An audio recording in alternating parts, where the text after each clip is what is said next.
అందరికీ నమస్కారం. Welcome to our channel. Please subscribe to our channel and press on the bell button. మీకు notifications వస్తాయి. నచ్చితే like చేయండి. రెడ్డప్ప గారి శ్రీనివాసరెడ్డి కడప జిల్లా టీడీపీ పార్టీ అధ్యక్షులు, కడప టౌన్ ఎమ్మెల్యే గారి భర్త, ఎన్నో సంవత్సరాల రాజకీయ అనుభవం ఉన్న కుటుంబం. కడప జిల్లాలో రాజకీయంగా పెద్ద కుటుంబాల్లో ఒకటి రెడ్డప్ప గారి కుటుంబం.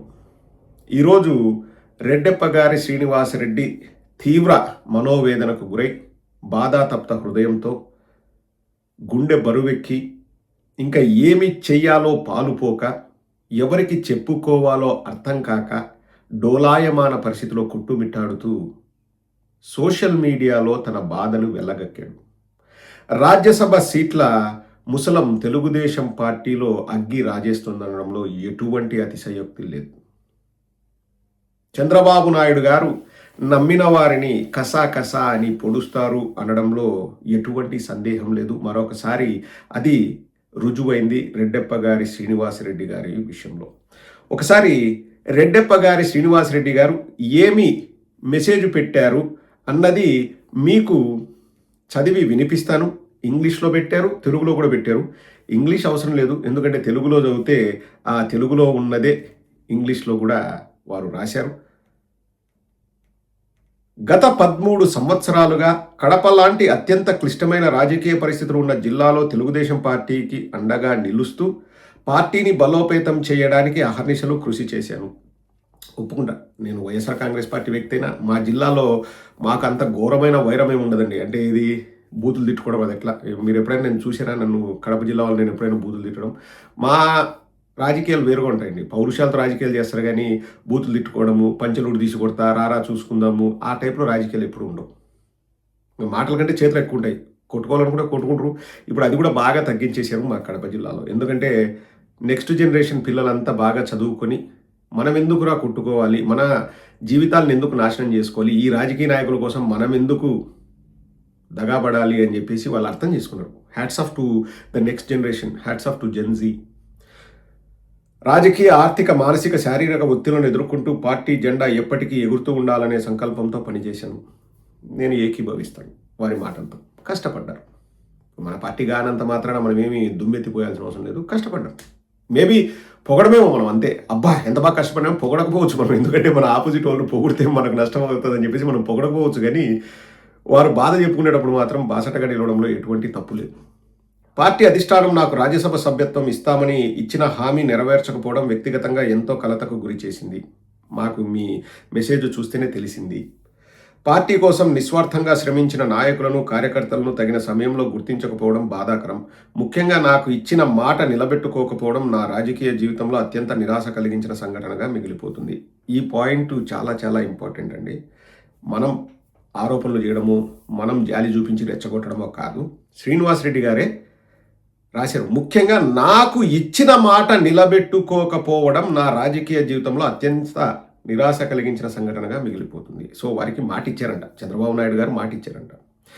పోయిన సంవత్సరం ప్లీనరీ జరిగింది, కడప టౌన్లోనే జరిగింది అనుకుంటా, లేకపోతే కడప పక్కన ఎక్కడో ప్లీనరీ జరిగింది. సో ఆ ప్లీనరీకి అధ్యక్షత వహించింది శ్రీనివాసరెడ్డి గారు. ఎందుకంటే వారు కడప జిల్లా అధ్యక్షులు, వాళ్ళ wife Kadapa town MLA Madhavi గారు. సో ఆ ముగింపు సభలో అనుకుంటాను, బాగా చేసావు నువ్వు, ప్లీనరీ బాగా కండక్ట్ చేసావని చంద్రబాబు నాయుడు గారు అంటే చంద్రబాబు నాయుడు గారిని హత్తుకొని గుక్కపెట్టి ఏడ్చారు. అంటే ఆనందంతోనే ఆ ప్రశంసను తీసుకొని వారు, అంటే ఆనంద బాష్పాలు అంటారు కదా, అలా అంటే నా కష్టానికి తగిన గుర్తింపు వచ్చింది. Kind of emotional person, I can say that. Srinivasa Reddy గారు లైక్ ఎవరైనా కానీ, ఎంత పెద్దవాళ్ళైనా emotion plays a bigger role అండి. సో ఆ రోజు వారు కన్నీటి పర్యంతమయ్యారు. ఆనందంతోనేలేండి. కార్యకర్తల కోసం, ప్రజల కోసం, ప్రాంత అభివృద్ధి కోసం నా శక్తి మేరకు కృషి చేస్తూనే ఉంటాను అని చెప్పేసి పెట్టాడు. నాకు చాలా నిరాశ కలిగించింది, బాధ కలిగించింది. ఇది పద్ధతి కాదు అని చెప్పేసి. నిన్న నేను సోషల్ మీడియా చూస్తూ ట్విట్టర్లో, అంటే మన టైం లైన్లోకి కొన్ని వీడియోస్, మెసేజెస్ వస్తుంటాయి. అన్నీ మనం చూడలేమండి, మన వల్ల కాదు. మాధవి గారు ఒక పోస్ట్ పెట్టారు, అది మీకు నేను చూపిస్తాను ఇప్పుడు. ఆ పోస్ట్ పెట్టినప్పుడు నాకు ఒక డౌట్ వచ్చింది. ఇప్పుడెందుకు పెట్టారబ్బా అనిపించింది. నిన్న మార్నింగ్ పెట్టారు. నాకప్పుడు ఇంత ఐడియా రాలేదు. అంటే ఏది శ్రీనివాస్ రెడ్డి గారు రాజ్యసభ సీటు కోసం ఎదురు చూస్తున్నారు, వారికి మాటిచ్చారు, ఇవన్నీ మనకు తెలీదు. ఎందుకబ్బా ఇప్పుడు పెట్టారు? మామూలుగా బిల్డింగ్ ఎప్పుడు చూపిస్తారండి? అయిపోయి ప్రారంభోత్సవానికి వచ్చినప్పుడు, లేకపోతే ప్రారంభోత్సవం జరిగినప్పుడు అది చూపిస్తాం. బిల్డింగ్లని ప్రమోట్ చేసుకుంటాం. కానీ ఆ వీడియో ఒకసారి చూపిస్తాను చూడండి. రెడ్డప్ప గారి మాధవి గారు పెట్టిన వీడియో ఇది. ఏదో స్టార్టప్ కడప అని ఐటీ కంపెనీలు తీసుకురావడానికి ఒక బిల్డింగు తయారవుతోంది అని పెట్టాడు. మీరు చూస్తే ఇంకా నిర్మాణ దశలోనే ఉంది ఆ భవనం, ఇంకా పూర్తి కాలేదు. భవనాన్ని ఎందుకు పెట్టారబ్బా అనుకున్నాను నేను. అండ్ దానికి వారు పెట్టిన క్యాప్షన్ కూడా, కడపలో యువత సరికొత్త ఆలోచనలకు సరికొత్త ఆవిష్కరణలకు వేదికగా మారబోతున్న స్టార్టప్ కడప భవన నిర్మాణం దాదాపు పూర్తి కావచ్చింది. గౌరవ ముఖ్యమంత్రి నారా చంద్రబాబు నాయుడు గారి విజన్, ఐటీ శాఖ మంత్రి నారా లోకేష్ గారి ప్రత్యేక చొరవతో కూటమి ప్రభుత్వం కడపను ఐటీ హబ్గా మారుస్తోంది త్వరలోనే అని పెట్టాం. సో నిన్ననే పెట్టడానికి కారణం ఏంటంటే, మమ్మల్ని కూడా గుర్తించండి, అంటే మేము ఇంత చేస్తున్నాము చూడండి అని చెప్పడానికి పెట్టినట్టున్నారు. దానికి లోకేష్ గారు ఏదో రిప్లై కూడా పెట్టారు.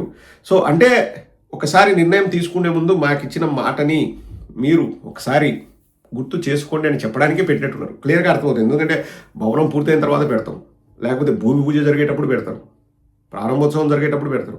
కానీ మధ్యలో నిన్ననే ఆ ఫోటో పెట్టడానికి వేరే కారణం అయితే ఏది లేదండి. అంటే వాళ్ళ ఉద్దేశం ఏంది, మేము ఎంతో కష్టపడుతున్నాము, ప్లీనరీ చేసినాము, ఈ బిల్డింగ్లు కడుతున్నాము, ఇవన్నీ కూడా చేస్తూ ఉన్నాము, మళ్ళీ పైగా మీ వల్లే చేస్తున్నామని కూడా చెప్తున్నాము, కాబట్టి మా కష్టానికి తగిన గుర్తింపుని ఇవ్వండి అని నిన్న పెట్టినట్టున్నారు.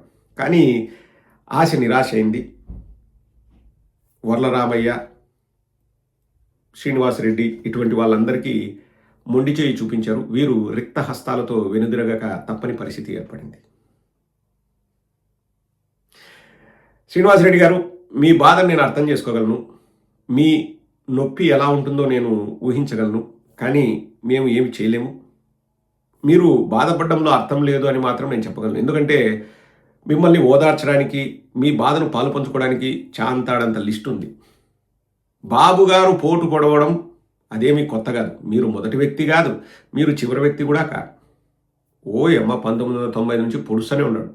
అవసరం ఉంటే వాడుకుంటాడు, అవసరం అయిపోతానే అల్లుడు డాష్ అనే టైపు చంద్రబాబు నాయుడు గారు అన్నది టైమ్ అండ్ అగైన్ ప్రూవ్ అవుతుంది. ఈరోజు కొత్తగా శ్రీనివాసరెడ్డి గారు బాధపడడంలో అర్థం లేదు. బాధపడకండి, మీ బాధను పంచుకునే ఇది కూడా మాకు లేదు. ఎందుకంటే గొర్రె కషాయం అని నమ్మినట్టు మీరు చంద్రబాబు గారిని నమ్మారు. ఇంకా మాట కూడా అన్నం నాకు ఇష్టం లేదు. ఎందుకంటే శ్రీనివాసరెడ్డిని గొర్రె అంటే మనకే బాధగా ఉంటుంది. అంటే చెప్తానా సామెత, వాళ్ళ అన్న రెడ్డప్ప గారి రమేష్ రెడ్డి తెలుగుదేశానికి సపోర్ట్ చేస్తూ తెలుగుదేశం పక్కన ఉన్నారు. కానీ అతనికి సీట్ ఇవ్వకుండా ఎలక్షన్స్కి ఒక సంవత్సరంన్నర ముందు జాయిన్ అయిన రాంప్రసాద్ రెడ్డికి సీట్ ఇచ్చి వారిని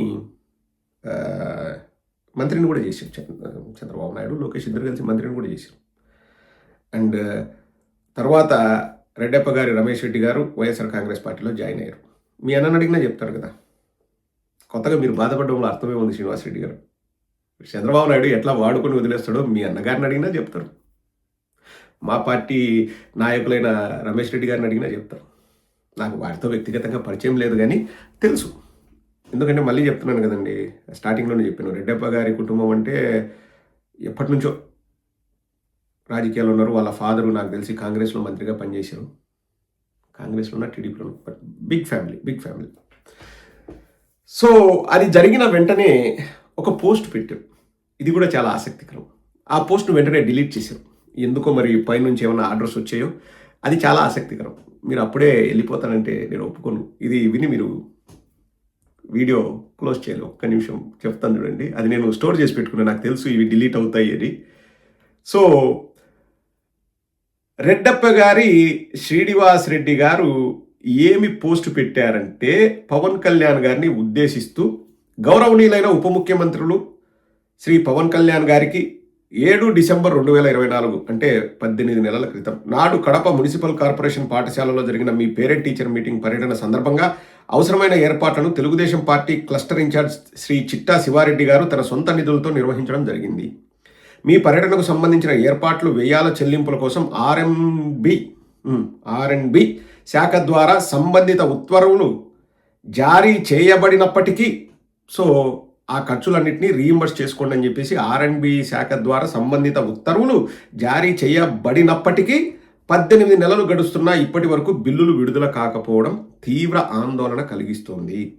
ఒక ప్రభుత్వ కార్యక్రమం విజయవంతంగా నిర్వహించేందుకు పార్టీ కార్యకర్త తన సొంత డబ్బులు ఖర్చు చేస్తే ఆ ఖర్చులకు సంబంధించిన బిల్లులు విడుదల చేయకుండా నెలల తరబడి పెండింగ్లో ఉంచడం ఎంతవరకు సమంజసం అని చెప్పేసి ఆ బిల్లుల ఇది బొమ్మలు కూడా పెట్టాడండి. ఒక ఎస్టిమేటెడ్ అమౌంట్ 9.90 లక్షలు, ఇంకోటి 3.20 లక్షలు, ఇంకోటి 8.10 లక్షలు. సో దాదాపుగా 20 లక్షల బిల్లులు పెండింగ్లో ఉన్నాయి.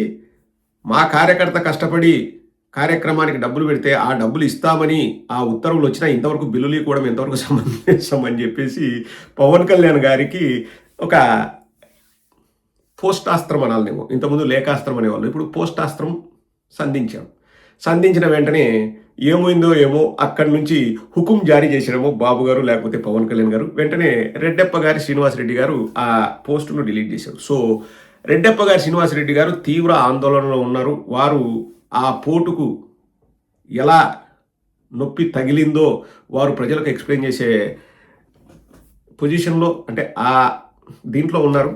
కానీ నొప్పిని భరించండి, అంతకంటే మనం ఏమీ చేయలేము అని మాత్రం నేను చెప్తున్నాను. అసలు నొప్పి ఫీల్ అవ్వకండి అని మాత్రం నేను వ్యక్తిగతంగా నేను చెప్తున్నాను. చంద్రబాబు నాయుడు కొత్తగా చూసినామా, కూరలో కరివేపాకులాగా తీసి పడేస్తాడు చంద్రబాబు నాయుడు అవసరం అయిపోగానే.